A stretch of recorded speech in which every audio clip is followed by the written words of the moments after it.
Social മീഡിയയിലെ വാർത്താ പോസ്റ്റുകൾ മെറ്റ നീക്കം ചെയ്യുന്നതിൽ സർക്കാരിന് പങ്കില്ലെന്ന് മുഖ്യമന്ത്രി.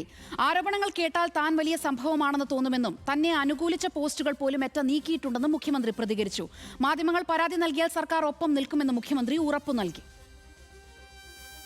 ഭയങ്കര സംഭവം, ഞാനൊരു ഭയങ്കര സംഭവം എനിക്ക് തോന്നുന്നത് വാർത്തയൊക്കെ വായിച്ചിട്ട്. ഞാൻ എഴുതി കൊടുക്കുന്ന സാധനങ്ങളൊക്കെ മെറ്റ റിലീസ് ഓർഡർ ക്യാൻസൽ ചെയ്യാന്ന് പറഞ്ഞാൽ അതെന്താണ് മെറ്റ ചെയ്യുന്നതെന്ന് അറിയില്ല. ചാനലുകളുടെ പേരിൽ കൊടുത്തിരിക്കുന്ന കാര്യങ്ങൾ എനിക്കത് തിരിച്ച് വരുന്നതിൽ സന്തോഷമുള്ളൂ. കാരണം അങ്ങനെ ചെയ്യാൻ പാടില്ലല്ലോ, നാളെ എന്റെയും പോവില്ലേ. അല്ലാതെ ഞാനോ എൻ്റെ ഓഫീസോ പറഞ്ഞിട്ട് മെറ്റ നിങ്ങളൊക്കെ കൊടുക്കുന്ന ഓൺലൈൻ ചാനലിൽ കൊടുക്കുന്ന സാധനം റിമൂവ് ചെയ്യോ? അത് എന്താണ് മെറ്റയുടെ എന്തെങ്കിലും പോളിസിയിൽ ഉണ്ടായിരിക്കുന്ന ചേഞ്ചാണോ എന്താണെന്ന് വ്യക്തമല്ല.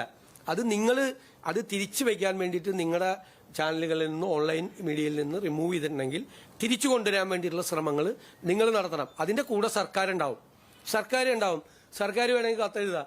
ഞാൻ വേണമെങ്കിൽ കത്തെഴുതാം മെറ്റയ്ക്ക്. കാരണം എന്നെ വിമർശിച്ച് കൊണ്ട് വരുന്ന പോസ്റ്റ് ഒന്നും റിമൂവ് ചെയ്യരുത് എന്ന് പറഞ്ഞുകൊണ്ട് ഞാൻ കത്തെഴുതാം. ഞാൻ റെഡിയാണ്. എന്നാൽ ഇതിനിടെ മാധ്യമങ്ങളുടെ പോസ്റ്റുകൾ നീക്കം ചെയ്യുന്നതിനെതിരെ വി.ഡി. സതീശൻ നടത്തിയ പ്രതികരണത്തിന്റെ വാർത്താ പോസ്റ്റും മെറ്റ നീക്കി. ന്യൂസ് മലയാളത്തിന്റെ കാർഡാണ് നീക്കം ചെയ്തത്. അതേസമയം മെറ്റയുടെ നടപടി സർക്കാർ നിർദ്ദേശപ്രകാരമാണെന്ന ആരോപണം പ്രതിപക്ഷം തുടരുകയാണ്. മെറ്റയുമായി ബന്ധപ്പെട്ട് ഞാനൊന്നും ചെയ്തിട്ടില്ല എന്നാണ് സതീശൻ അവകാശപ്പെടുന്നത്.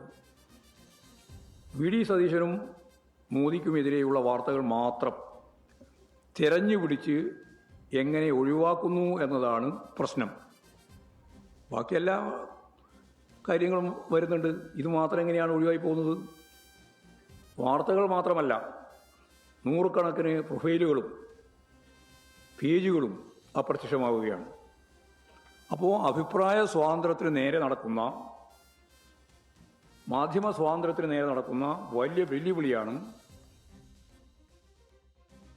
ഇതിന് പിന്നാലെ മല്ലികാർജ്ജുൻ ഖർഗെയെ അപമാനിച്ചത് സംബന്ധിച്ച ന്യൂസ് മലയാളം വാർത്തയും മെറ്റ വെട്ടി. ഉത്തരാഖണ്ഡിൽ ഹൽദ്വാനിയിൽ ഖർഗെയുടെ പ്രസംഗം നടന്ന സ്ഥലം ശുചീകരിച്ചത് വിവാദമായിരുന്നു. രാജ്യത്ത് വർണ്ണവിവേചനം ഇപ്പോഴുമുണ്ടെന്നും അതുകൊണ്ടാണ് BJP-ക്കാർ തന്നെ അപമാനിച്ചതെന്നും കോൺഗ്രസ് അധ്യക്ഷൻ പറഞ്ഞ വാർത്തയാണ് വെട്ടിയത്.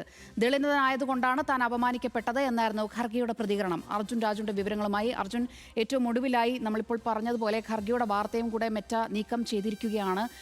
ഇത് തുടർച്ചയായി ഇപ്പോൾ 12 തവണയിലധികമായിട്ടാണ്. നമ്മൾക്ക് മാത്രമല്ല മറ്റ് മാധ്യമ സ്ഥാപനങ്ങൾക്കും കൂടി ഇത് പ്രതിപക്ഷം ആരോപിക്കുന്നത് ഇത് എന്തുകൊണ്ട് വി.ഡി. സതീശന്റെയും മോദിയുടെ മാത്രം കാര്യങ്ങൾ മാത്രം ഇങ്ങനെ നീക്കം ചെയ്യുന്നു എന്നാണ്. ഇതൊരു സാങ്കേതിക പിഴവായി കാണണോ അതൊരു രാഷ്ട്രീയ വേട്ടയാടലായി കാണണമോ? എന്താണ് ഇതുമായി ബന്ധപ്പെട്ടുള്ള വിവരങ്ങൾ?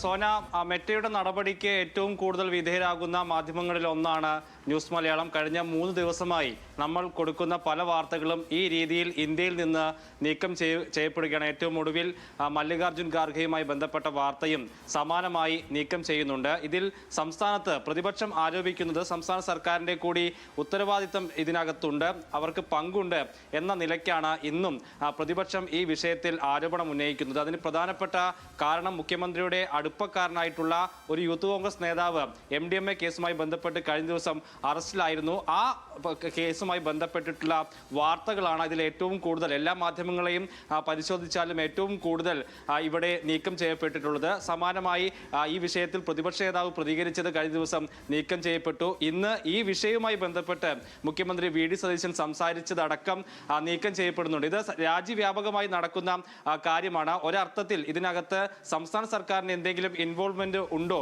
പങ്കുണ്ടോ എന്നുള്ള കാര്യത്തിൽ ഇപ്പോഴും അവ്യക്തത ഇത് സംബന്ധിച്ച് ഉണ്ട്. അതേസമയത്ത് കേന്ദ്ര സർക്കാരിന്റെ ചില നിലപാടുകൾ, മെറ്റയോടുള്ള സമീപനവും ഒക്കെ ഇതിനെ ഒരു പൊതുവായി പ്രശ്നങ്ങൾക്ക് കാരണമായി എന്ന് പറയാമെങ്കിൽ കൂടിയും സംസ്ഥാന സർക്കാരിന്റെ പങ്ക് എന്ത്, ഉത്തരവാദിത്തം എന്ത് എന്നുള്ള കാര്യത്തിൽ ഒരു അവ്യക്തത ഇപ്പോഴും തുടരുന്നുണ്ട്. പക്ഷേ ഇതിനകത്ത് സംസ്ഥാന സർക്കാരിന് ചെയ്യാൻ കഴിയുന്ന ഒരുപാട് നടപടികളുണ്ടായിരുന്നു. ഇന്നിപ്പോൾ ഈ വിഷയമുണ്ടായി 3-ാം ദിവസമാണ്. ഇന്ന് മാത്രമാണ് മുഖ്യമന്ത്രിയുടെ ഭാഗത്തുനിന്ന് ഈ വിഷയവുമായി ബന്ധപ്പെട്ട് സർക്കാരിന് ഇക്കാര്യത്തിൽ എന്തെങ്കിലും പങ്ക് ഇല്ല എന്നുള്ള കാര്യം അദ്ദേഹം വിശദീകരിക്കുന്നത്. എന്ന് മാത്രമല്ല, മെറ്റ താൻ ഇടപെട്ടതുകൊണ്ട് ഇങ്ങനെ നടപടിയെടുത്തു എന്ന് പറയുമ്പോൾ ചിരിക്കാനാണ് തോന്നുന്നത് എന്ന തരത്തിലാണ് മുഖ്യമന്ത്രി സംസാരിച്ചത്. പക്ഷേ മുൻകാലങ്ങളിൽ മുഖ്യമന്ത്രി വി.ഡി. സതീശന്റെ നിലപാട് ഇങ്ങനെയായിരുന്നോ എന്ന് ചോദിച്ചാൽ അതല്ല എന്നാണ് ഉത്തരം. കഴിഞ്ഞ സർക്കാരിന്റെ കാലത്താണ് ഒരു അഭിമുഖം വി.ഡി. സതീശന്റെ പ്രതിപക്ഷ നേതാവായിരുന്ന കാലത്ത് അത് ഫേസ്ബുക്കിൽ നീക്കം ചെയ്യപ്പെടുന്നത്. അന്ന് പ്രതിപക്ഷ നേതാവ് അത് സർക്കാരിന് ഉത്തരവാദിത്തം അവർ ഇടപെട്ടുകൊണ്ടാണ് അത്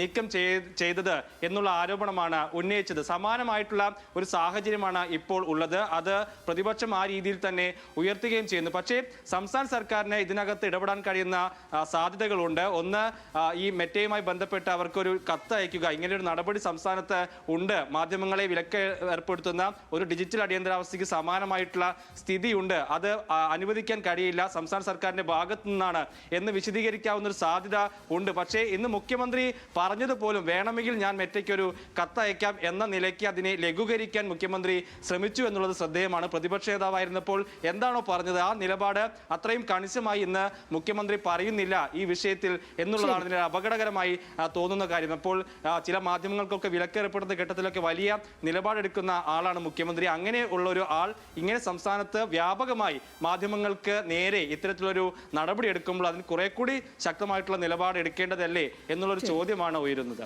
ശരി, അർജുൻ രാജാണ് തിരുവനന്തപുരത്ത് നിന്നും വിശദമായ വിവരങ്ങൾ നൽകിയത്.